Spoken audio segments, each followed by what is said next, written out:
We have been talking or discussing about twinning in material. We have considered initially both mechanical twin as well as the twin which can form during growth of crystals, okay, or during phase transformation. Okay. Mechanical twin essentially, if you try to look at it, okay, whenever a twinning occurs, as we can observe, there is a deformation could be seen externally on the sample surface, and we can observe that this is a homogeneous tilt of the external surface which is occurring. When we consider twins, okay, as a general phenomena of homogeneous deformation, we understood, okay, that there are two planes are there. There is one plane which is called as a K1 plane or a composition plane, which is undistorted and unrotated, and there is another plane which is undistorted but it rotates during the homogeneous shear transformation. Okay. The same thing is being shown here in this slide, where we are just showing K1 plane, okay, and we assume that below this plane K1 it's the material specimen, okay, which is not undergoing any shear transformation. Above this, okay, it's undergoing a shear transformation.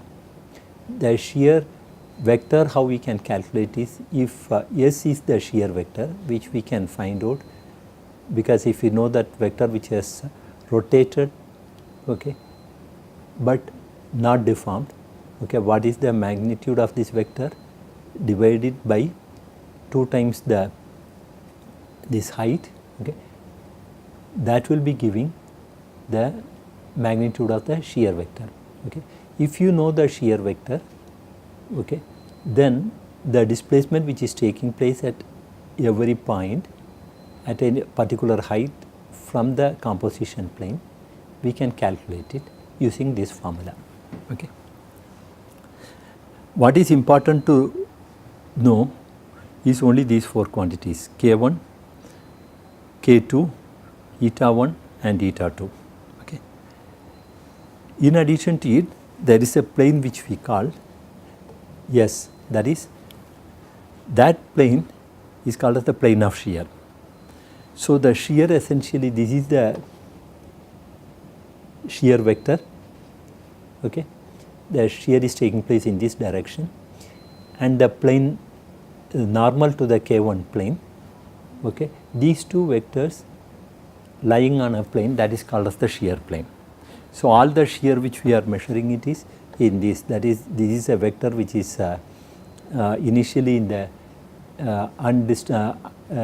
undeformed material, that during homogeneous shear that transforms to eta 2 dash. Okay, this is called as the plane of shear, yes. Okay. So, the twinning elements are K1, K2, eta 1 and eta 2.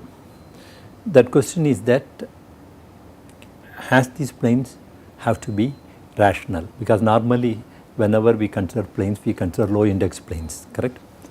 It can so happen that sometimes plane need not pass through any particular plane.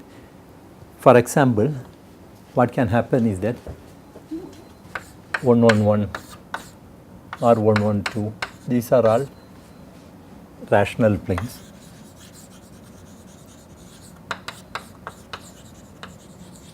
Can so happen that it is 1.345.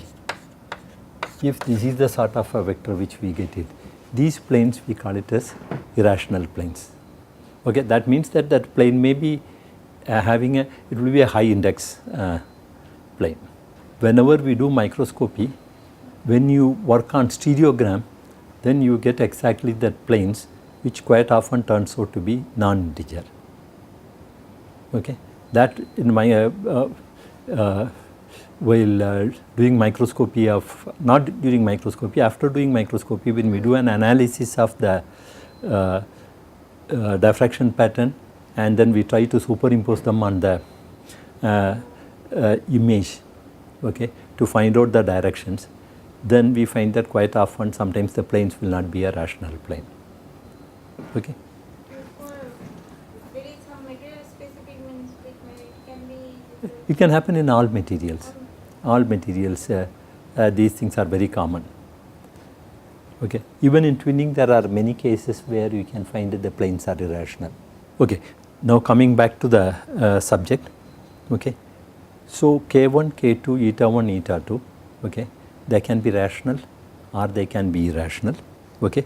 Then another is that they may or may not pass through a Bravais lattice point. That is, if it is irrational, many of them need not pass through the Bravais lattice point also. Okay. Let us consider the case where K1 and eta 2 are rational. Okay. There are 4 vectors are there. All of them could be rational. All of them could be rational, or 2 of them as a pair we consider it. Okay. K1 and eta 2 are rational. So that means that if K1 is a rational plane, index plane, we can find 2 vectors in that plane which are lattice translation vectors. Okay. That let us consider them as L1 and L2. Okay. Eta 2 is also a rational direction. That means that we can find a vector, okay, which represents a lattice translation vector. That is what we have written as L3. Okay. If you take the negative of L3, okay, L1, L2 and L3, okay, this will represent the undeformed lattice, correct, or a unit cell of the undeformed lattice. And what does that shear do? That is, when we apply a uniform shear in eta 1 direction, essentially that moves from L3 to L3 dash. Okay. That is what the atom is being shifted. Well, okay. Now, if we consider L1, L2, L3 dash is also now a vector. Okay. It represents an atom point in the deformed lattice. Okay. These 3 vectors together define another unit cell. Okay. These 2 unit cells, if you look at it, one is sitting on top of the other, and it is nothing but it's a reflection twin. Is it clear? But L3 L3 prime is equal? Yeah, equal. So these 3 are, so these becomes a reflection twin. Okay. Other case which we consider, it is that, let us look at it. Here what we have done it is that take a unit cell which is made up of minus L1, minus L2 and L3 dash. Okay. This unit cell with respect to an axis which is perpendicular to K1 plane, okay, if we given 180 degree rotation, that will generate this unit cell, the dashed one.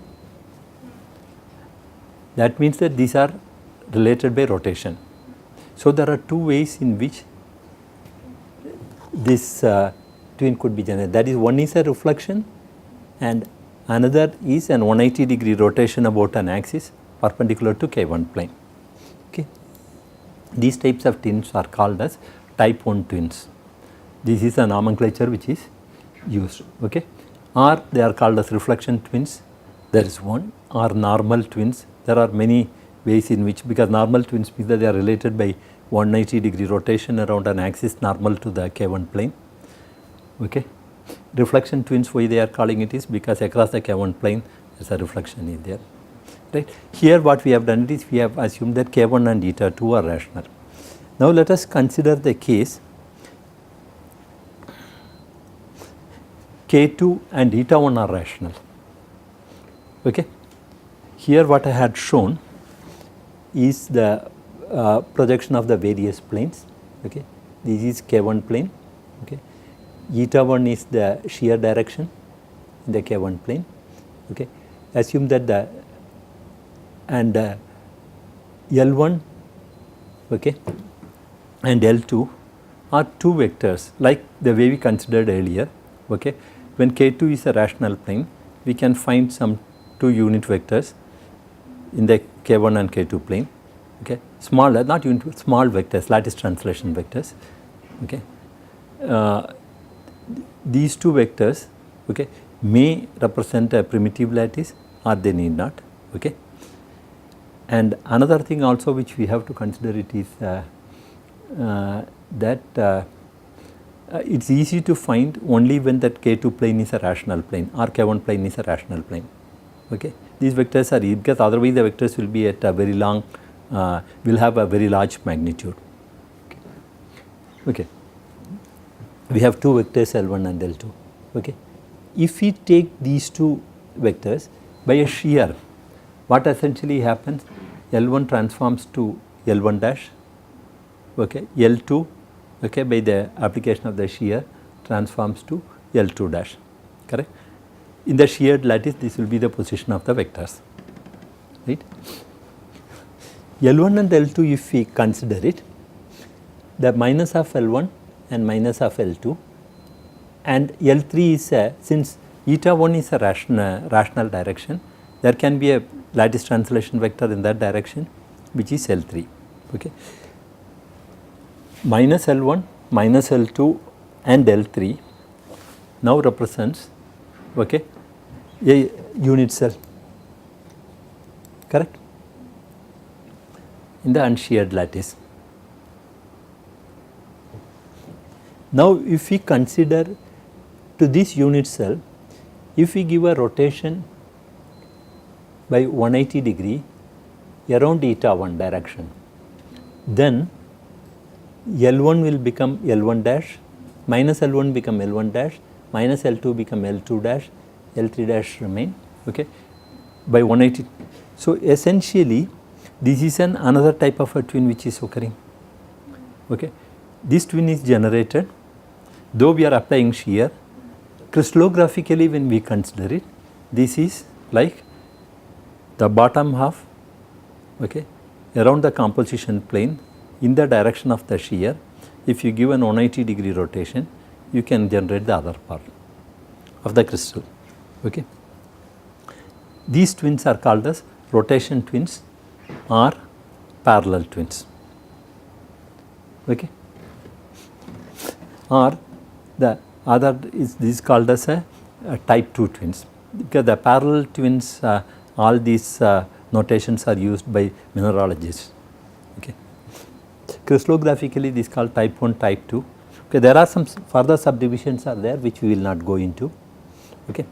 Suppose all the elements K1, K2, K3, K1, K2, eta 1, eta 2, all of them are rational. Then this is called as a compound twin. Compound twin essentially means that whichever way you consider it, either by a reflection or by a rotation around an axis normal to K1 plane, or rotation around an axis, rotation around the shear direction, if you take it, all of them generate the same type of a twin. Okay. No, for example, in FCC, if we consider 111 is K1, K2 can be 111 bar, eta 1 can be 112 bar, eta 2 can be 112. So these are all rational ones. This generates a compound twin. Similar type of compound twin is generated in the case of BCC also. We will just come to that. Before that, let us look at indices of the planes and directions in the transformed lattice. We have studied earlier the lattice correspondence, and using that when we crystal undergoes a transformation from one structure to another structure or from one orientation to another orientation, how to find out the directions, okay, also indices of the planes. Okay. Exactly using that same methodology, we can find out, okay, indices of the planes and the directions in the deformed lattice in terms of the original unsheared lattice. Okay. So here what we are considering is K1, suppose it has got an HKL, capital HKL we have written, that is the indices of the K1 plane, okay. Then that of the direction is UVW, okay, capital 1, okay. And if you know that indices of any direction, that is H dash K dash L dash is in the sheared lattice in terms of HKL, can be found out using these formulas which are given. When we use these formulas and try to find out, sometimes we find that there will be some common factor which we have to remove, and that way we can get information about which direction in the deformed lattice corresponds to which direction in the undeformed lattice. Okay. Okay. Now let us consider twinning in BCC. Twinning in BCC we considered when we discussed about dislocations in BCC structure. Okay. The same thing which we are trying to show here. Okay. And BCC twins are observed on 112 plane. Okay. And 111 is the shear direction. Okay. That is what essentially is being shown here. Okay. And the stacking sequence in 112 direction is essentially a 6-layer stacking sequence A, B, C, D, E, F. Okay.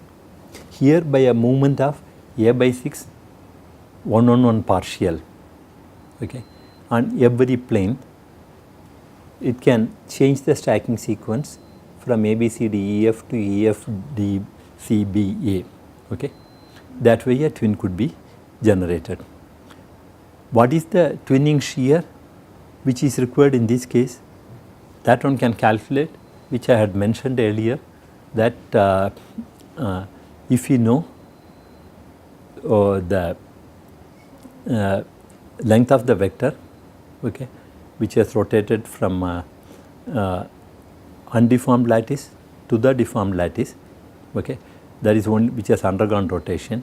If you know the displacement which has taken place from one end to the other end and divided by the height from the K1 plane, if we take it, then we can find out the shear vector. In the case of twinning in BCC, okay, the shear turns out to be around 0.707. It's a very large shear. Exactly the same shear which we had seen that it is required in the case of FCC also. Okay. So essentially what happens here, K1 equals 112,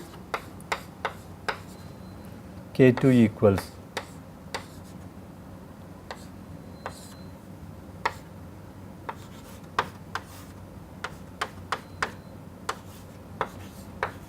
eta 2 equals,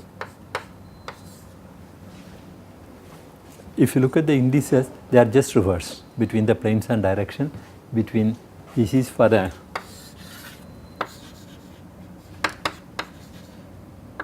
twinning in FCC, these are twinning elements in BCC lattice. Okay. Okay. So far we have considered simple lattices. Let us look at other types of crystals which are non-cubic, or even cubic which are ordered ones. Okay. Let us take the case of a zinc sulfide. Okay. Zinc sulfide essentially has Bravais lattice is face centered cubic and its base group is 4 bar 3m. Okay. The crystal structure of the zinc sulfide is shown. Here if you look at the stacking sequence along 111 plane, okay, it is as it is being mentioned, A of zinc, 111 layer, just above that another A layer of sulfur, then B layer of zinc, B layer of sulfur. This is the way it will go, so that the stoichiometry has to be maintained. Okay. The same stacking arrangement is shown in 1 bar 0 projection plane, like what has been, since it is FCC, and that same plane we can show. Okay. Here if you look at it, this is A zinc plane, then comes A sulfur plane, then B zinc plane, B sulfur plane, like that it is going. Okay.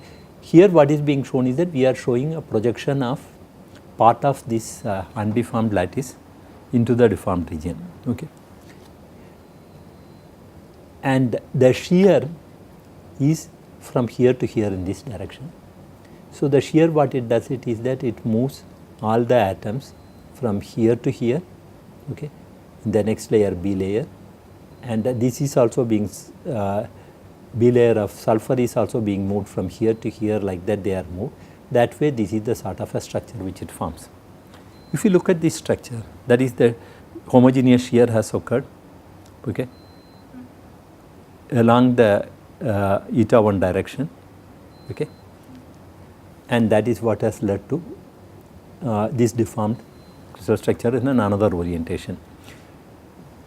If you look at this structure, immediately one can notice it that across the composition plane there is no reflection, correct? It does not get reflected. But at the same time, if we took a plane, took a direction which is perpendicular to the K1 plane, if you take a 180-degree rotation around that plane, the twin region is generated. So, essentially that is why I said that there is a subtle difference between the various twins when we consider different types of ordered lattices. Then we can make out why all these operations which we discussed earlier, each of them are important, each produces a different type of a twin. Okay. So, this is just nothing but a rotation twin. Another case which we are considering it is, okay, twinning in calcite. Calcite is calcium carbonate. Okay. It has a rhombohedral structure. Okay. The unit cell of calcite is being shown, and the twinning elements are K1 is 101, okay, and K2 is 010, okay. Then eta 1 is 010, and eta 2 is 101 bar. These are all rational indices. Here what is interesting is that the CO3, okay, that group is inclined in this way in the unit cell. That is what essentially is being shown here in this particular fashion. Okay. Now, when a homogeneous shear is being applied, as you can make out, this essentially will be tilted and it will be in the red one shows, in that way it has to be. If remains in that way, if we across the K1 plane, if we consider, the reflection is it is not a mirror image of that bottom half. So, if it has to become a mirror image of the bottom half, this part of it has to be rotated, only the CO3 group has to be rotated by around 52.5 degrees.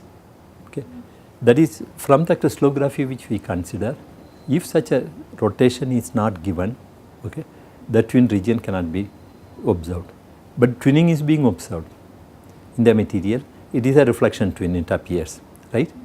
So, what we are trying to do is that from a crystallographic consideration, how can we explain this? That means that the homogeneous shear essentially deforms the Bravais lattice, but still some of the molecules require some reorientation to generate a twin. Okay. This process will be occurring simultaneously in the material. So, what we are trying to do is how to explain this, correct. This is the way crystallographically we try to explain. Okay. Let us consider, because another important material like BCC and FCC structures, HCP structure is also an important crystal structure where many elements, okay, crystallize into HCP structure, and they are all structurally very important material. Okay. Here, as I mentioned earlier in that when I talked about zirconium, that only 4 independent slip systems are there. That means that to maintain the continuity of deformation we require 5. So, twinning is one of the slip system which can act. Okay. The common slip systems which had been seen in zirconium and titanium are 110 bar 2, 112 bar 1, 112 bar 2. These are all the planes over which twinning has been observed. But it's going in this is the one which is most frequently used, 101 bar 2. The others are less frequently seen. Okay. And these are all the twinning elements. Okay. K1, K2, eta 1 and eta 2. Okay. Like the way we considered for all other crystals. Here also, if you look at this structure, okay, the projection along a plane, okay, that is projection of the shear plane is being shown. The projection of the entire unit cell deformed and undeformed on the shear plane, we are showing it. Okay. Here if you look at it, this is very interesting because this structure, hexagonal close packed, is not a Bravais lattice. If something is not a Bravais lattice, all the twinning which we are talking about is with respect to a Bravais lattice. Okay. We can have atoms around each of the lattice point, clusters which are put together, but to maintain the identical position, okay, they will not be getting deformed in most of the cases, they will be remaining as such like this. So that is what essentially happens. Let us see this case. Okay. This is essentially the projection of the undeformed lattice. It is shown here. Okay. And if you see from this position, it is being shifted here. This position, it is being shifted here. This position, it is being shifted here. Okay. This is essentially for the Bravais lattice which is happening, because hexagonal close packed structure can be considered as a simple hexagon with 2 atoms per lattice point. Okay. Then what happens is that many of the positions of the atoms, like these ones or these ones, they come to positions which are wrong positions. Okay. What has been seen is that the twinning as such, when it has been observed, it shows a true twin. That means that to get a reflection twin, these positions have to shuffle across a little bit to reach the correct position. So in twinning, shuffle is one of the important component, okay, which has to occur, okay, along with the shearing of the Bravais lattice. Okay. And in this particular case, the shear is extremely small, of the order of about 0.12, whereas one should remember that in the case of FCC and BCC, it is around 0.707. Okay. And when the shear is very small, that one can calculate what is the stacking sequence. Here it is a large stacking sequence, and using this formula, okay, this formula from crystal structure one can derive it. I am just giving only the formula. Okay. Using this one can find out what the shear vector is. Okay. The shear vector, depending upon these values, it could be positive or negative also, it can turn out to be. Okay. So essentially what is important is that when Bravais lattice contains more than 1 atom per lattice point, okay, most of the cases shuffle is also required. So far we have considered few special cases, but all these cases just to prove some few points. One, that only in the case of lattices, okay, or primitive lattices, okay, or where the Bravais or Bravais lattice, okay, okay, in those ones when twinning occurs, okay, it is essentially a type of a compound type of twin which you have noticed in FCC and BCC, where shuffle nor rotation is necessary. In other lattices, okay, we require rotation as well as a shuffle is required. Okay. Here what I am showing it is essentially twinning elements in the various crystal systems. Some examples are like in iron, which are all BCC, iron, vanadium, niobium, tungsten, these are all BCCs, and what are the twinning elements, okay, and what are the shear also which is required, okay, to generate these twins. Similarly in HCV, copper, gold, that is FCC, copper, silver, gold, then similarly all the HCP structures. Okay. We can see that especially in HCP structures, some of them, like in the case of rhenium, it requires 0.619 shear, whereas in the case of many other elements like titanium or zirconium or in magnesium or in cobalt, a small shear is required. And this shear vector also, we should remember that what we have considered here as shear is along the specific K1, K2 and N. This is not the only plane in which shear can occur, because as we can see there are many planes are like in zirconium, there are many K1 and K2 planes are there. If you look at each of these planes, okay, the quantum of shear which is required is going to be different. This I had already mentioned. Okay. So far what we had considered as twinning in Bravais lattice, okay, how we can understand it using crystallography and homogeneous deformation. Okay.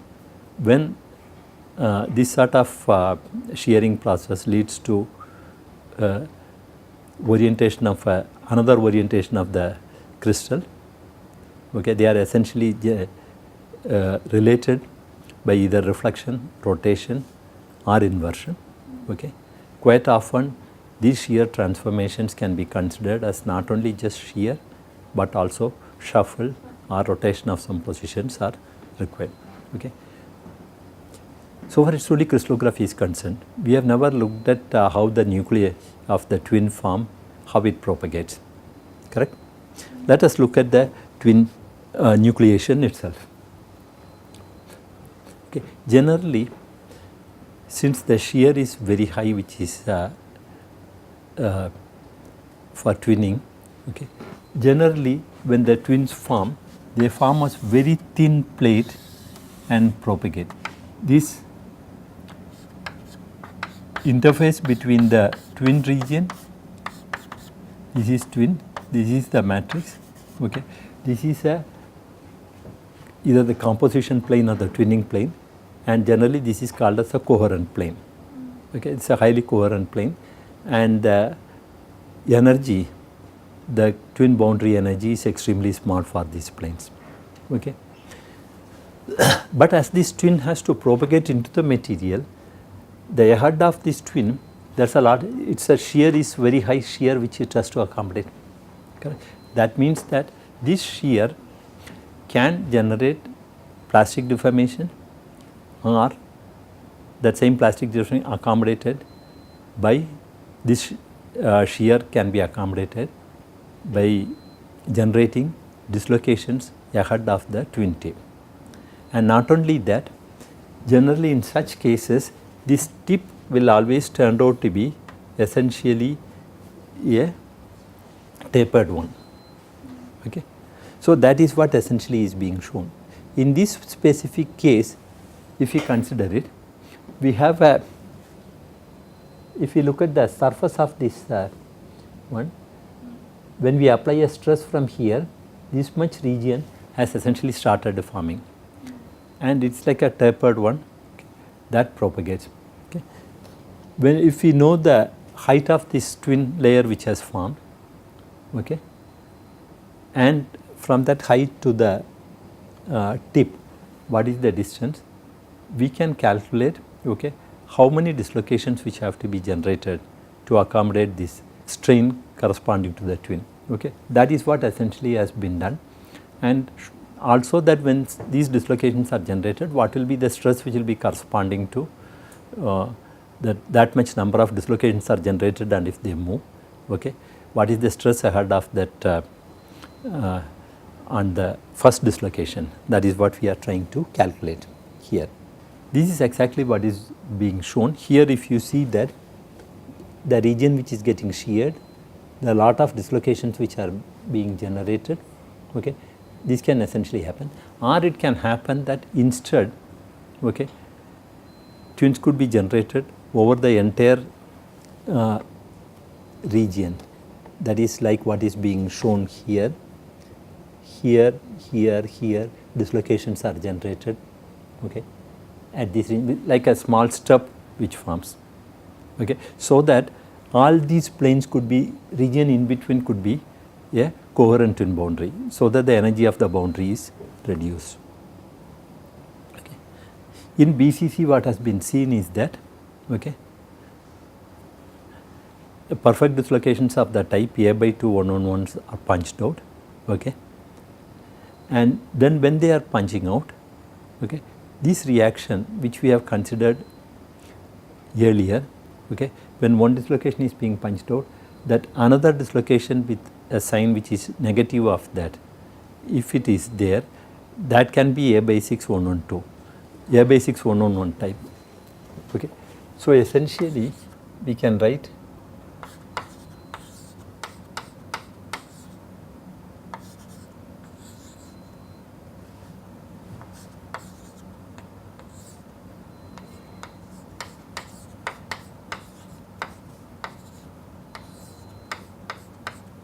right, we can write a reaction of this type, okay. That means that if a dislocation of this type or this type is getting stuck at that material, okay, this reaction, if you write it the other way around, okay, the shear which is corresponding to it is A/6 1-on-1, then this can be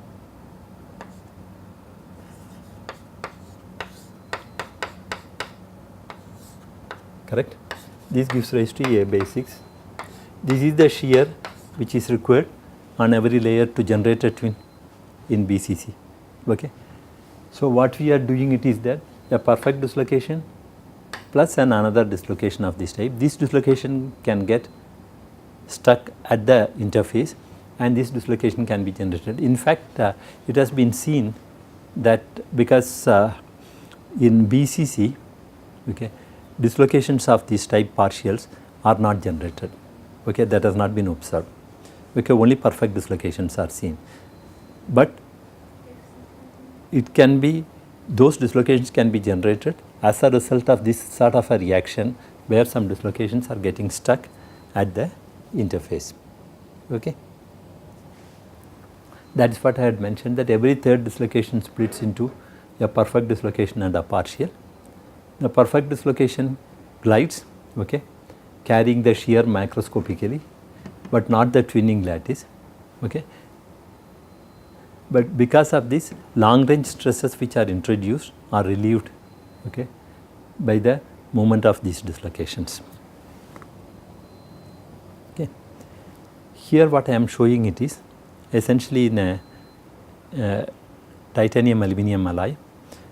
If you look carefully, okay, in this region is a twin which is within one gamma lamellae. One can notice it that the twin tapers down, okay. Yes, tapering could be observed here, okay. Then ahead of it, if you look at it, lot of dislocations arise, and I think this is a twin which is receding here in this case, but one can say that a lot of dislocations are there ahead of it which is punched out. This is at an inclined one orientation of the twin. One can see the dislocation arise could be observed very clearly. Okay. So this is one way in which a twin could be nucleated, that entire region is getting deformed, okay. The another one which happens is that what is the mechanism by which, like in the case of FCC, what is the way in which we know that the striking fault energy is small, okay. One is overlapping striking faults can give rise to twin. Is there any other mechanism by which a twinning could be generated from a single dislocation? One of the mechanism which has been put forward is called as the pole mechanism for twinning. Okay. Here what is essentially considered is that a dislocation like AC, okay, which is a perfect dislocation, okay, that splitting into as a component A alpha which is a frank dislocation, plus alpha c, which is essentially a Shockley partial in this plane. Okay. The advantage with this sort of dislocation reaction is that the A alpha, the Burgess vector, is out of the slip plane. Okay. Alpha c is in the slip plane. Okay. Because of which, if that dislocation sweeps on this plane, okay, like the configuration which is being shown P dash, okay, every rotation which it takes in the perpendicular direction, the Burgess vector is there, it will be shifted by one layer.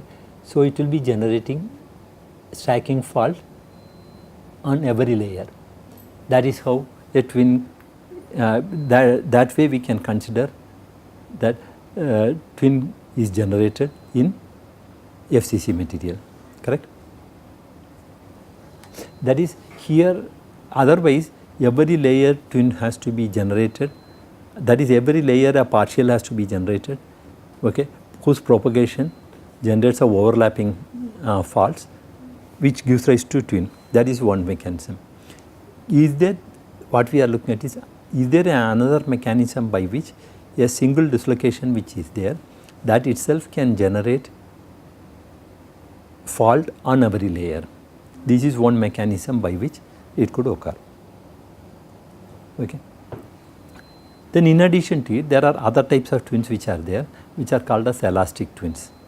That has been seen in many materials, okay, especially even in, I think, calcite it is being seen. What happens is that you apply a stress, okay, like in this case a twin is generated, okay, stress is being applied. To accommodate the stress, twin is generated. You remove the stress, the twin will vanish, it will come back to original position. Okay. Then another is what is called as an anti-twinning. These are all some terminologies which are used. Anti-twinning essentially means that in BCC crystal, if we consider, in a one particular direction, that vector A by 6 111 moves, it generates a twin. Let us look at the direction opposite to it, A by 6 1 bar 1 bar 1 bar. That does not generate a twin, okay. It is still a high energy, this one. And generally what happens is that in such cases, generally they give rise to dislocation motion and not twin. And this requires very high stress also. Okay. These are called as anti-twinning. Then microtwins. Microtwins, as I mentioned, microtwins, as from the word itself we can understand, they are very small twins. Generally during growth of copper or gold from vapor phase, okay, when they grow, okay, many of these fine nanoparticles they form, one can always observe a lot of twins within them. These are called as microtwinning. Okay. Then there is another terminology which is used as pseudo-twinning. Okay. The pseudo-twinning is one which is seen in many ordered alloys. Okay. I will just show one example. This is a twinning in a structure which is called as gamma double prime. Okay. This phase forms in many nickel based superalloys. Other than that, nickel 3 vanadium has this structure Ni3V. Okay. Crystal structure is body centered tetragonal. Okay. This I had shown this structure earlier, and in this 111 plane is the one in which twinning occurs. Okay. The stacking sequence is essentially ABC, ABC. It is not a 3 layer, it is a 6 layer stacking sequence. Okay. What is essentially important is that here by moment of a partial A by 6 111, A by 6 112 on every plane, okay, we can generate a twin. And if you look at this, these twins are essentially true twins. True twins means that the ordered lattice is being retained. Okay. But in some other plane, okay, in some other vector, because here we have considered one particular vector, okay.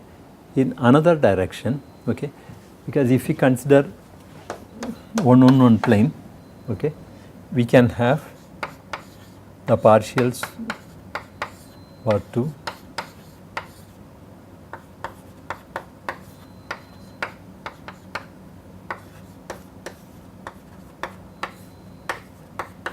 2 bar 1. These are all the partials which are possible. In fact, only one particular partial only generates this true twin. The other partials, if they are passing through, okay, they generate a different type of a crystal structure. Okay. But if you look at the atom positions with respect to a disordered lattice, a twinning has happened. But in the ordered lattice, since atoms occupy a different position, that becomes very clear if we look here, because we have constructed a unit cell in the undeformed lattice, and when we try to construct a unit cell in the deformed lattice, it has a different unit cell, different type. That means that it goes into a different transformation is occurring. This type of twinning is called as pseudo twinning. This is another structure, but we will not go into all these structures. I can show examples where twinning occurs in ordered structures. Okay. Especially in ordered structures, we can have two terminologies which we use. One is called as a true twin, okay, where the ordering of the disordered, the ordering of the lattice is being retained after twinning in the twinned lattice also. Another is called a pseudo twinning, where the ordering is not being maintained. Okay. So essentially what we have discussed so far is why twinning is necessary, because in many materials, because twinning is an alternate mode of deformation, and when slip is not possible, twin is one mode by which deformation can take place. Okay. The second one which we looked at it is that even during growth of crystals, twin nuclei can form, okay, because of the probability, because there are different orientations are possible. So these orientations can be related by different symmetry relationship of either rotation, reflection or inversion. Okay. They also are they are called as either growth twins, okay, and they are called as transformation twins or orientation twins. And then mechanical twinning, that is when we deform a material, when deformation is inhibited, twinning can form in many materials. Okay. That also we have looked at it. Okay. And then also we have seen that when twinning is occurring, okay, in some cases when it is the Bravais lattice which is that is the number of lattice points per unit cell is 1, okay, and then it is all the lattice points are sheared. Okay. Then other cases where the number of lattice points, number of atoms per lattice point is more than 1. Okay. In such cases, some shuffle or reorientations are necessary. Okay. That is when we consider the crystallography of twinning, okay, as a homogeneous shear. Okay. So we will stop it here. Essentially, all the basic features about twinning has been covered in these two classes.